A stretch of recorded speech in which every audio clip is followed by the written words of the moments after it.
The Seahawks were terrible in the red zone last year, so let's find out why.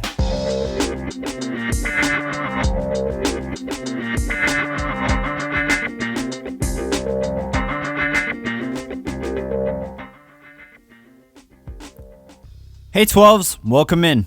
If you've really watched any Seahawks football last year, you will have probably seen the sheer ineptitude once the Hawks got close to scoring. Like getting stuffed, turning the ball over, not being efficient. This just happened over and over and over again. So let's dive into why this kept happening. Let me demonstrate this by looking at a technically successful red zone trip from week 2 against the Lions. The Seahawks got inside the Lions 20 after Geno hit Disley on this pivot route, so now the Hawks are in the dreaded red zone. This first play, however, is actually before the struggles kick in. Geno takes a quick drop and then rifles it to Metcalf with some really impressive anticipation. DK makes a great catch, pulling it in from behind him while getting smashed between two defenders. But now the Seahawks offense stalls out. First and goal from the 1 should theoretically be pretty easy, but for our Seahawks, this is a challenge. In 2023, the Seahawks averaged the fewest yards per attempt in the NFL when they were in the red zone, just 1.6 yards per carry. This is an outlier compared to the rest of the NFL. As you can see, the gap between the Seahawks, who ranked 32nd, and the Buccaneers, who ranked right above them at 31st, is the largest gap on the graph by a significant margin. They were near the back of the pack in pretty much every major red zone rushing stat, and this is, in my opinion, kind of the root cause of all of their struggles. Like, just look at the 49ers. They led the NFL in the percentage of the red zone drives that they converted into touchdowns, at 68% of their trips ending in the end zone. But when you look at the advanced red zone statistics, they were also elite. The Niners led the NFL in first down run efficiency and came up in second with yards per attempt while within the red zone. So obviously they are relying on that rushing game to get them their red zone production. Being able to effectively run the football is such a cheat code in the red zone because passing windows get smaller as the defense just doesn't have to cover as much space. There's no need to be scared of giving up the deep ball, so they're able to bring their safeties down and play more aggressively across the board. Running, on the other hand, is really even more tantalizing in the red zone. One of the biggest weaknesses of the run game is that in general it's less explosive, but in the red zone you don't care. You just need to consistently get a few yards to keep moving the chains or punch the ball into the end zone. So all of that to say, running the ball is probably the best thing that you can do in the red zone, and the Seahawks just couldn't do that. So back to our red zone trip against the Lions. Now the Seahawks get a false start penalty, which is a whole nother issue that the Hawks had, but that puts the Hawks back with first and goal from the 6, and now they're just really eager to show how inept this red zone offense is. Here the Seahawks try to run an outside zone to the left. I'm probably going to make an entire video on all the reasons why the Hawks couldn't run the ball last year with any semblance of consistency, but in this case they just asked Jake Curhan to do the impossible. Somehow he needs to cut off this 3 technique from his alignment at right tackle. This just seems like a crazy ask. I don't think that Phil Haynes was supposed to help out because he was already really executing a combo block with the center as he's working up towards the linebacker. So he was occupied. This is pretty much just Curhan's block by design. And this is just a scheme that doesn't have the answers. Curhan is unable to even get a hand on the 3 tech, who bursts into the backfield and is now chasing after K9. But on the front side, things aren't really going much better. This play never should have been ran. I don't know whether to blame Geno for not audibly out of this or blame the system for not giving him the tools to do that, but the Seahawks are running into a terrible look. The Lions have 8 guys in the box compared to the Seahawks' 6 blockers, so mathematically this isn't going to work. Geno is stealing away a guy with his bootleg. You can see the edge comes off to, account for Geno's rolling out. But the Lions still have the numbers in the run game and plenty of free players who can hunt down and chase K9. And this is exactly what happens. Forsyth gets beat around the edge, which muddies the entire picture, and pretty much the entire left side of the offensive line is not getting any push. So Walker, with no ability to accelerate to the front side of the concept because Forsyth is desperately blocking in front of him, he has to slip the tackle from the 3 technique, who was on the back side of the play, because Curhan couldn't block him because the scheme was not letting him, get in a good position to even try.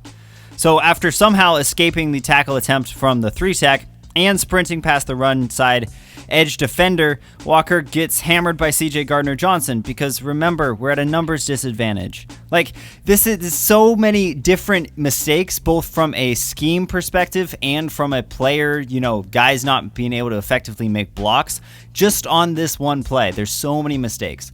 And so Walker now makes a mistake to add on to the pile, and he tries to resist, which loses him the security of forward progress. And this play would have lost about 10 yards if CJ Gardner-Johnson didn't gift the Hawks with a late flag. So this was an absolute disaster. And this is really how terrible the Seahawks run game was all year. We had offensive linemen losing, the scheme not giving anyone the tools that they need to succeed, and K9 just doing his best to survive. So after that kind of hilarious attempt at trying to run the ball, the Seahawks are like, okay, let's try throwing it. And I don't mind this concept, actually. Lockett starting in the backfield and then motioning him out. That's kind of cool. And I think if he didn't get held at the top, he would have actually had a good shot to catch this, maybe. This is still not great red zone offense. If this would have worked, it would have been, a high-level anticipation throw and a contested catch for the touchdown. But at least the scheme gave the players a chance this time, and the Hawks got a penalty, so they're back to the 1.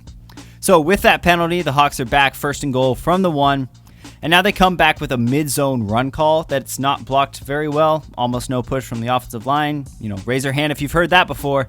And so now K9 is forced to try to jump towards the goal line. He isn't able to score, he gets about half a yard, and then on the next play, the Hawks are able to punch it in. But I think this drive shows just how difficult the Hawks made their job of converting red zone trips into touchdowns. From a 1st and 1 from the goal line situation, they shot themselves in the foot and consistently pushed themselves backwards and made it as hard as they could. They tried a poorly schemed outside zone run call, lost 10 yards, got bailed out by a penalty, back at 1st and goal, this time from the 5, they get another flag off of pass interference on a play that honestly probably wouldn't have worked. Then it still takes 2 attempts for them to run it in. I know that this was technically successful, but the path was littered with failure and good luck just to convert a 1st and goal from the 1. So let's take a look at another example from the same game where the Hawks got into the red zone and then proceeded to shoot themselves in the foot over and over again. First, the Seahawks have a miscommunication where Geno and Lockett just aren't on the same page and the ball falls incomplete. I'm not trying to go on a tangent, but the refs in their infinite wisdom somehow called this intentional grounding, which in my opinion was one of the worst calls of last year.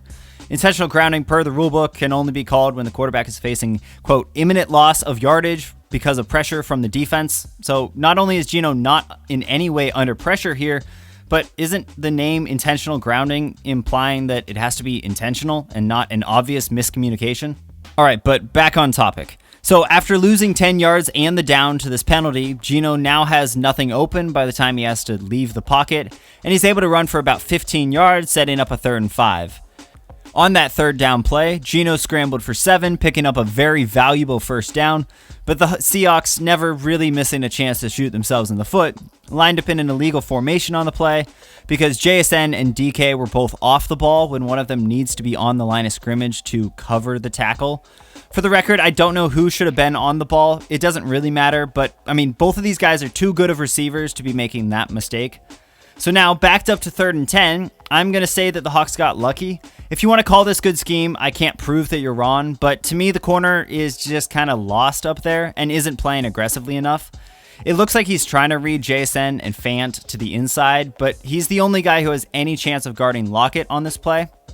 So either the coverage is designed with a massive hole in it, very unlikely, or he just isn't running it correctly because a 10-yard quick out on 3rd and 10 is about as easy as it gets. So after Lockett and Geno capitalize on this mistake, the Hawks come back with an option pitch. I've never really agreed with anyone who tries to call Shane Waldron uncreative because he is creative, he's just not particularly successful in his creativity. But here, the idea, let's be honest, does anyone really think Geno is going to keep this? The entire fake of this where you have to account for the quarterback, that only works if you have to account for the quarterback. And really no one on the Lions buys this that much. You can see that edge player is not really biting to try to stop Geno. He's mostly just playing the back. And so this only goes for about 2 yards. And then finally, the Seahawks score. So Waldron gets man coverage, and he has a pretty common double-cross man beater that works really well here.